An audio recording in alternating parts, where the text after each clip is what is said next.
Hello guys, welcome back to my channel again. This is the fourth part of life processes chapter class 10 and this before this part we have covered about the nutrition in plants.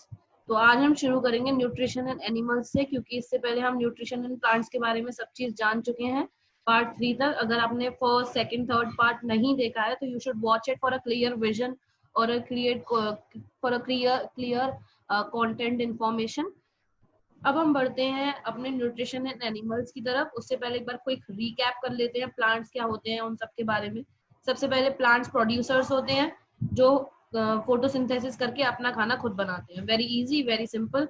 जैसे कि हमारे सारे के सारे plants और trees ये सब खाना खुद बनाते हैं और फोटोसिंथेसिस के थ्रू बनाते हैं, तभी हम इन्हें प्रोड्यूसर्स या ऑटोट्रॉफ्स कहते हैं. अब सेकंड पॉइंट पे आते हैं, हर्बीवोर्स कौन होते हैं. Now this is the classification of animals based on their nutrition. आखिरकार जो एनिमल्स कौन सी चीजें खाते हैं उनके बेसिस पे उनका ये क्लासिफिकेशन किया गया है, जो है हर्बीवोर्स, कार्निवोर्स और ओमनिवोर्स के डिपेंडेंट्स में. तो this is all about the classification of animals on the basis of their nutrition. वो खाते क्या है आखिर. सो सबसे पहले उनमें आते हैं हर्बीवोर्स. अब हर्बीवोर्स क्या खाते हैं. हर्बीवोर्स खाते हैं प्लांट्स, प्लांट के प्रोडक्ट्स जैसे कि डियर, रैबिट और काउ. सो हर्बीवोर्स ऐसे एनिमल्स हैं जो केवल प्लांट या प्लांट से रिलेटेड प्रोडक्ट्स खाते हैं, जैसे कि डियर, रैबिट, काउ, ये सब हर्बीवोर्स कहलाए जाते हैं. वहीं पे कार्निवोर्स क्या होते हैं. कार्निवोर्स ऐसे एनिमल्स होते हैं जो केवल एनिमल की मीट खाते हैं. They only eat flesh, so we can say that they are flesh eating animals. Carnivores के अंदर भी दो कैटेगरीज होती है. पहली तो होती है predators and second is scavengers. दोनों में अंतर है. दोनों ही मीट खाते हैं पर दोनों के खाने के तरीकों में अंतर है. अब देखते हैं वो क्या तरीका है जो दोनों को अलग करता है. सबसे पहले प्रीडेटर क्या होते हैं. ये चेज करते हैं अपने शिकार को, उसके बाद उसे मार के खाते हैं. Means they chase and kill their prey. Prey मतलब शिकार. तो ये अपने शिकार को पकड़ते हैं फिर खाते हैं.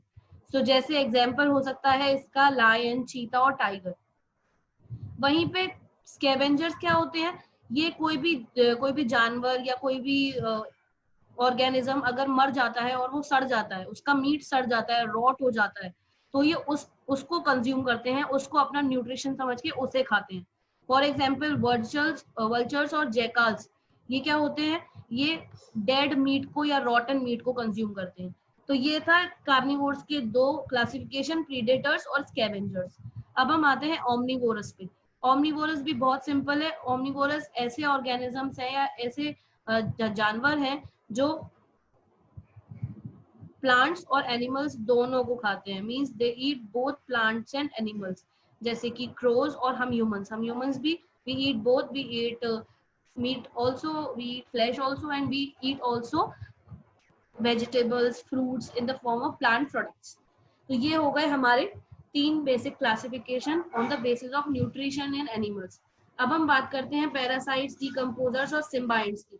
पैरासाइट के बारे में तो हम पढ़ चुके हैं, जो केवल किसी और ऑर्गेनिज्म के साथ रह के उसको होस्ट बना के उसके अंदर से सामान एक्सट्रैक्ट करते हैं, उसको हार्म करते हैं. जैसे कि मॉस्किटो और टेपवर्म पैरासाइट का एक एग्जाम्पल है.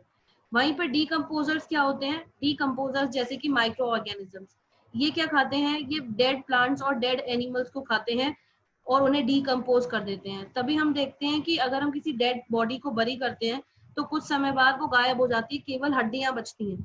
So that is the action of decomposers. वहीं पे इसका दूसरा एग्जाम्पल ये भी हो सकता है कि हम अपने वेजिटेबल वेस्ट को अगर इसमें किसी भी सॉइल के अंदर बरो कर दें तो हम 1 to 2 वीक्स के बाद देखते हैं कि वो मैन्योर बन गया.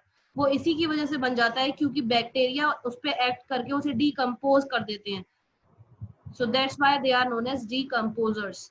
अब हम सिम्बायंट्स की बात करते हैं. हम इसको सिम्बायोटिक एसोसिएशन भी कहते हैं. ऐसे पार्टनर्स या ऐसे ऑर्गेनिजम्स जो साथ में रहते हैं, लिविंग टुगेदर, साथ में रह के ईच अदर, दोनों आपस में एक दूसरे को बेनिफिट करते हैं. हम ये समझ सकते हैं कि ए और बी एक साथ रह रहे हैं और ए वाटर दे रहा है बी को, वहीं पे बी ए को फूड दे रहा है. तो दैट इज सिम्बायोटिक एसोसिएशन. एक एसोसिएशन में रह रहे हैं जहाँ दोनों ने ये डिसाइड किया है कि वो एक दूसरे को कुछ ना कुछ बेनिफिट करेंगे. So that is that organisms are known as symbionts and the mode of nutrition is known as symbiotic association. तो यहाँ पे हमने क्विकली इंट्रोडक्शन ले लिया न्यूट्रिशन इन एनिमल्स का। अब हम कुछ स्पेशल टाइप ऑफ प्लांट्स की बात करेंगे। हम कार्निवोरस प्लांट्स की बात करेंगे। कार्निवोरस प्लांट्स जो होते हैं वो स्पेशलाइज्ड फीचर वाले प्लांट्स होते हैं जो अपना न्यूट्रिशन और भी तरीकों से ऑब्टेन कर सकते हैं। स्पेशलाइज्ड फीचर्स होते हैं इनके पास। जैसे कि एग्जांपल क्या होते हैं कार्निवोरस प्लांट के, पिचर प्लांट और वीनस फ्लाईट्रैप। जो आप अपने एक्सट्रीम राइट में देख रहे हैं दैट इज पिचर प्लांट, वहीं पे आप एक्सट्रीम लेफ्ट में जो देख रहे हैं दैट इज वीनस फ्लाईट्रैप। ये दो तरीके के प्लांट्स जो बहुत ही कॉमनली आप इनका टर्म समझते हैं, पर ये ऑटोट्रॉफ्स होते हैं। ये जब इन लोगों को एक्स्ट्रा न्यूट्रिशन या एडिशनल न्यूट्रिशन की जरूरत होती है, एडिशनल न्यूट्रिएंट्स की जरूरत होती है, उनको ऑब्टेन करने के लिए ये अपना इंसेक्टिवोरस चीजें इस्तेमाल करते हैं या कार्निवोरस कैटेगरी इस्तेमाल करते हैं एडिशनल न्यूट्रिएंट पाने के लिए। वैसे ये ऑटोट्रॉफ्स होते हैं, means they make their own food with the help of process of photosynthesis. So I hope this is clear to everyone. So अब हम पढ़ेंगे डाइजेशन एंड अमीबा। सबसे पहले डाइजेशन होता क्या है? डाइजेशन एक ऐसा प्रोसेस है जिसमें बड़े बड़े कॉम्प्लेक्स मॉलिक्यूल्स स्मॉल मॉलिक्यूल्स में चेंज हो जाते हैं। दे चेंज इनटू स्मॉलर मॉलिक्यूल्स ताकि खाना जो है इजीली एब्जॉर्ब हो सके, हम इजीली उसे कंज्यूम कर सकें, इजीली वो हमारे बॉडी के और दूसरे पार्ट्स तक पहुंच सके। तो अब हम केवल डाइजेशन एंड अमीबा को पढ़ेंगे। क्लास 10th के हिसाब से ये डाइजेशन अमीबा एक बहुत इंपॉर्टेंट टॉपिक है। एक digestion in amoeba which is also known as nutrition in amoeba, जिसको हम ये भी कह सकते हैं न्यूट्रिशन इन अमीबा। तो ये एक बहुत इंपॉर्टेंट टॉपिक है क्योंकि अमीबा के ऊपर हमेशा एक ना एक क्वेश्चन क्लास 10th के बोर्ड्स में आपको देखने को ही मिलेगा। तो you have to be very careful while understanding this topic. तो लेट्स स्टार्ट विद, सबसे पहले हम इंट्रोडक्टरी पार्ट पढ़ लेते हैं अमीबा के ऊपर। तो अमीबा का जो मोड ऑफ न्यूट्रिशन है वो होलोजोइक है, मतलब ये कॉम्प्लेक्स फूड का इंटेक करता है। वहीं पे ये किस प्रोसेस से ऑब्टेन करता है फूड, ये तो हो गया होलोजोइक इसका मोड ऑफ न्यूट्रिशन। पर ये कौन सा प्रोसेस इस्तेमाल करता है? ये फेगोसाइटोसिस प्रोसेस इस्तेमाल करता है। मींस ये अपने स्यूडोपोडिया को बढ़ाते हुए वहां से फूड पार्टिकल को एनगल्फ कर लेता है। एनगल्फमेंट को फेगोसाइटोसिस कहते हैं। वहीं पे एमीबा एक यूनिसेल्युलर ऑर्गेनिज्म है जिसमें केवल एक सेल होता है जो फीड करता है। खाना क्या क्या खाता है वो? प्लैंक्टॉन्स, छोटे छोटे प्लांट्स को, बैक्टीरिया को खाता है वो, माइक्रोस्कोपिक एल्गे को खाता है और कुछ और छोटे छोटे स्मॉल यूनिसेल्युलर ऑर्गेनिजम्स को भी खाता है। ये अपनी बॉडी का किसी भी पार्ट को इस्तेमाल कर सकता है फूड को कैप्चर करने के लिए। जहां से भी इसको फूड दिखेगा कहीं भी, चाहे इसकी बॉडी में कहीं से भी इसे फूड पकड़ने की जगह ना हो, पर ये क्या करेगा, जहां पे ऐसे फूड पार्टिकल दिखा वहां पे अपने स्यूडोपोडिया, जिसे हम फॉल्स फीट कहते हैं, वो निकाल लेगा और फूड का एनगल्फमेंट कर लेगा। सो ये था ब्रीफ इंट्रोडक्शन हमारे अमीबा के बारे में कि आखिरकार ये होता क्या है। अब हम जानेंगे कि किस प्रोसेस के द्वारा ये न्यूट्रिशन करता है, कैसा प्रोसेस होता है।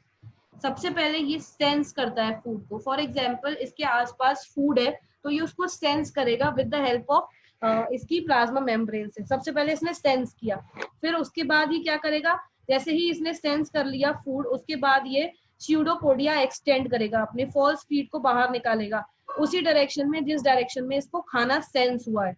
फिर ये उसी की तरफ मूव करने लगेगा। It will move towards the food particle sensed by the surroundings.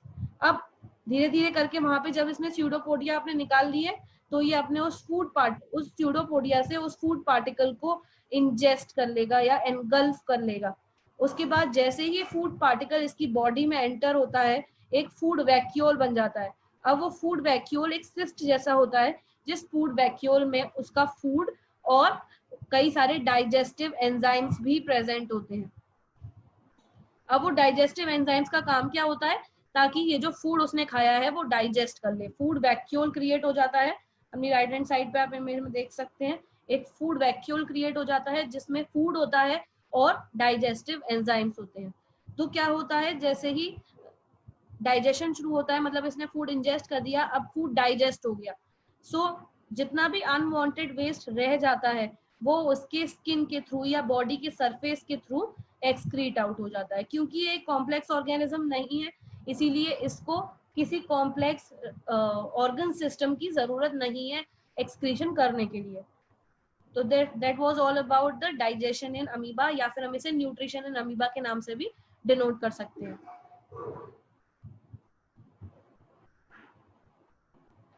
So now will quickly understand, हम इस वीडियो में केवल इंट्रोडक्टरी पार्ट पढ़ेंगे हमारे ह्यूमंस के डाइजेस्टिव सिस्टम का।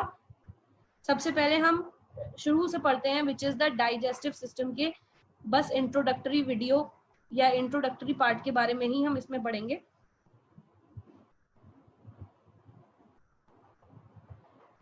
सो द डाइजेस्टिव सिस्टम,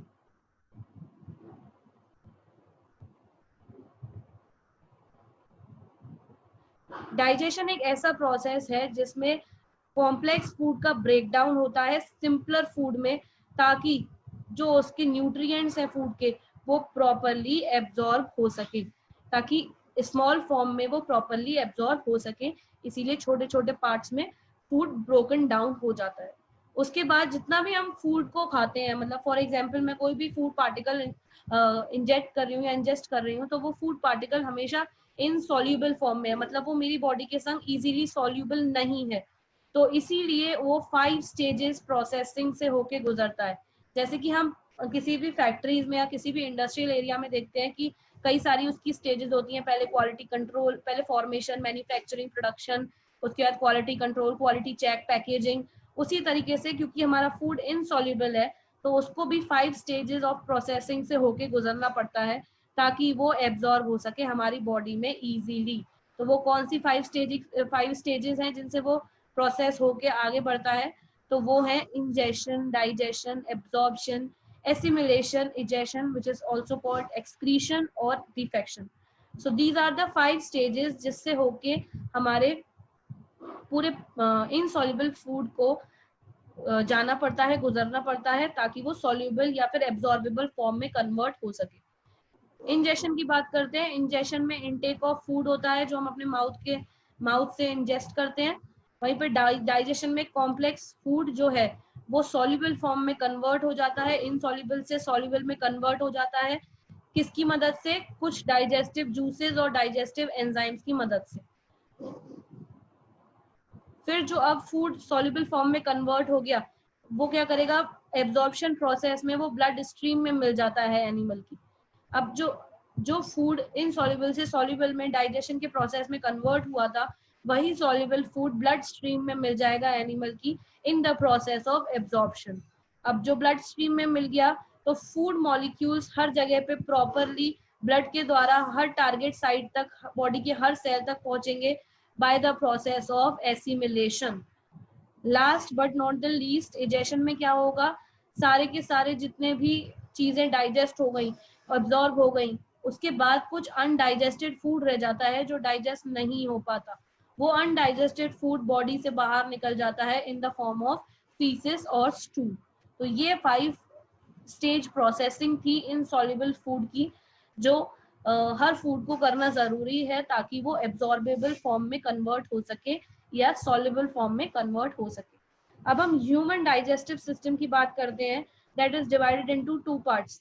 तो पूरा एलिमेंट्री कैनाल 2 भागों में डिवाइड होता है। द बेसिक इज, एक तो डाइजेस्टिव ऑर्गन्स होते हैं, दूसरे डाइजेस्टिव ग्लैंड्स होते हैं। तो डाइजेस्टिव ऑर्गन्स में आते हैं mouth, oesophagus, small intestine, large intestine, rectum, stomach, anus. ये 6 और 7 ऑर्गन्स आपके डाइजेस्टिव सिस्टम के ऑर्गन्स वाले पार्ट में आते हैं। वहीं पे डाइजेशन को कुछ एसेसरी ग्लैंड्स की जरूरत होती है जो कि इंपॉर्टेंट जूसेस को सेक्रीट करें, जैसे कि हमारा लिवर, पेनक्रियाज और सलाइवरी ग्लैंड्स जो हमारे माउथ में प्रेजेंट होते हैं।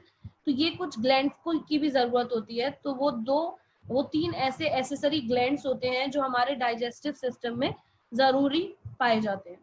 So this was all about the introductory part of digestion. In the next part, which will be the 5th part, उसमें हम digestion process in humans के बारे में और उसके सारे parts के बारे में deep में जानेंगे. This was all about today's video. Thank you for watching this video. अगर आपको समझ में आया तो या आप अपने सारे friends, अपने सारे classmates के संग share करिए ताकि वो भी ये properly समझ सके, उनको भी इस चीज का profit हो. Thank you so much for watching my video.